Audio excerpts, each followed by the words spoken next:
বীর মুক্তিযোদ্ধা lieutenant colonel অবসরপ্রাপ্ত শরীফুল হক ডালিম রচিত স্বৈরাচারী আওয়ামী সরকার কর্তৃক নিষিদ্ধ ও ইতিহাসের অজানা অধ্যায় যা দেখেছি, যা বুঝেছি, যা করেছি থেকে ৮-৫ করছি ৩৯তম পর্ব। Well Sumi, thanks a lot, shall remain ever grateful for your help. কিন্তু তোমাকে সঙ্গে নেওয়ার ব্যাপারে ঠিক এই মুহূর্তে কোনো জবাব দেওয়া আমার পক্ষে সম্ভব নয়। Hope you would not mind. আমাকে একটু ভাববার সময় দিতে হবে। That's fine sir, do take your time, but be sure even if you decide not to take me along for some reason, you will get the things which you have asked for.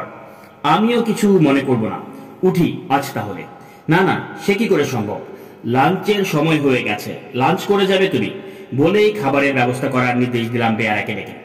খাওয়ার পর সুমি যাবার জন্য বিদায় চাইল। আমি বললাম, সন্ধ্যায় ম্যাচে থেকো, আমি আসব। সম্মতি জানিয়ে চলে গেল সুমি। সুমি চলে যাওয়ার পর আমিও বেরিয়ে পড়লাম, মতি ও নূরকে সঙ্গে করে সোজা ক্যাপ্টেন তাহেরের ওখানে। অনেক আলোচনার পর ঠিক হলো সুমিকেও সঙ্গে নেওয়া হবে। সন্ধ্যার একটু আগেই সুমির ওখানে গিয়ে হাজির হলাম আমি একাই। প্ল্যানিং এই স্টেজে গোপনীয়তা রক্ষা করার জন্যই সিক্রেট কম্পার্টমেন্টেশন মেনে চলা হচ্ছিল। নিড টু নো বেসিস এ যোগাযোগ করে চলেছিলাম আমরা অতি সতর্কতার সাথে। সুমি আমার অপেক্ষা করছিল। ঘরে ঢুকে দেখি ওর ব্যাটম্যান সবকিছু গোছগাছ করছে, যাত্রার প্রস্তুতি। লেটস হ্যাভ চাইনিজ বলে গাড়িতে সুমিকে তুলে নিয়ে সোজা চলে গেলাম চাইনিজ ক্যাফেতে। খাবার ফাঁকে ফাঁকে আলাপ হচ্ছিল। Sir, you said Rajasthan is the sector is the correct. Sumi জানতে চাইল। দ্যাটস রাইট, জবাব দিলাম। তাহলে আপনার সাথে তো আমার যাওয়া কিছুতেই সম্ভব হবে না। আপনি তো জানেন I am allergic to stand. বালির সংস্পর্শে আমার সমস্ত গায়ে চুলকানি শুরু হয়ে যায়। এর জন্য আপনার কোনো অসুবিধা হোক সেটা আমি চাই না। তাই সিদ্ধান্ত নিয়েছি স্মল স্টেপ ব্যাক। সত্যি তো, এই কথাটা গতকাল আমাদের খেয়ালই আসেনি। Don't want to be a liability. এতে আপনার বিপদও হয়ে যেতে পারে। আমার জন্য আপনার পথে কোনো বাধার সৃষ্টি হোক সেটা আমি চাই না। ছলছল চোখে কথাগুলো বলছিল সুমি। আমি ওর হাত ধরে ওকে সান্ত্বনা দিয়ে বললাম, ডোন্ট ফিল সো ব্যাড। আমার সাথে মরুপথে যেতে পারছো না, তাতে কি হয়েছে? That's not the end of the world. এখান থেকে যাবার পর লাহোরে কসুর কিংবা ওয়াগা বর্ডার দিয়ে তো তুমি পালাবার চেষ্টা করতে পারবে। আমার কথায় সুমি চোখ উজ্জ্বল হয়ে উঠল। তাই তো, লাহোর থেকেই ক্রস করাটা সহজ হবে আমার জন্য। লাহোর পৌঁছে পালাবার চেষ্টা করব, যে করেই হোক না কেন। নিশ্চয়ই করবে। আমি পরম করুণাময়ের কাছে দোয়া করব যাতে তুমি তোমার প্রচেষ্টায় সফল হও।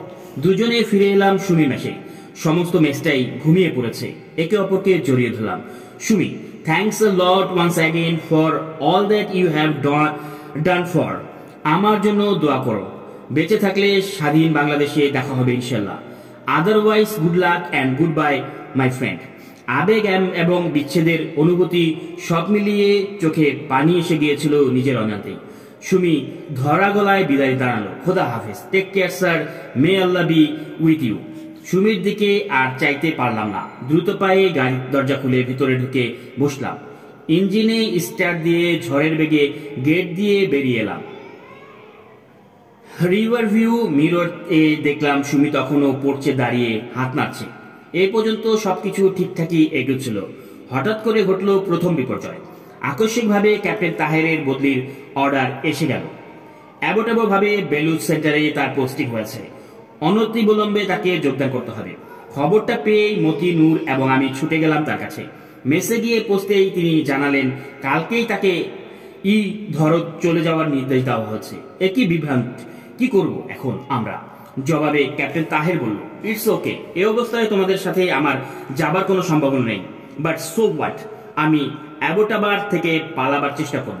তোমরা তোমাদের প্ল্যান অনুযায়ী এগিয়ে যাও, তবে যত তাড়াতাড়ি সম্ভব প্ল্যান এক্সিকিউট করতে হবে। বুঝতে পারলাম পোস্টিং অর্ডার একবার যখন আসা শুরু করেছে তখন যে কোনো সময় মতি, নূরের কিংবা আমার পোস্টিং অর্ডারও এসে যেতে পারে। একে অপরের কাছ থেকে বিচ্ছিন্ন হয়ে পড়ার আগেই আমাদের কেটে পড়তে হবে। পরদিন সকালে ক্যাপ্টেন তাহেরকে এয়ারপোর্ট বিদায় জানিয়ে ফিরে এলাম। আশ্চর্য, ক্যাপ্টেন তাহের তরুণ চৌকস কমান্ডার অফিসার, সবেমাত্র রেঞ্জার্স কোর্স শেষ করে আমেরিকা থেকে ফিরেছেন। ফেরার পরপরই টায়ার্ড হয়ে কোয়ার্টারতে এসেছিলেন সিনিয়র টেকনিক্যাল কোর্স করতে। স্বল্পভাষী, অসীম সাহসী, তেজোদীপ্ত চেহারা, অস্বাভাবিক মনোবল ও আত্মপ্রত্যয়ের অধিকারী যুবক ক্যাপ্টেন তাহের দেশপ্রেমের এক দুর্লভ নিদর্শন।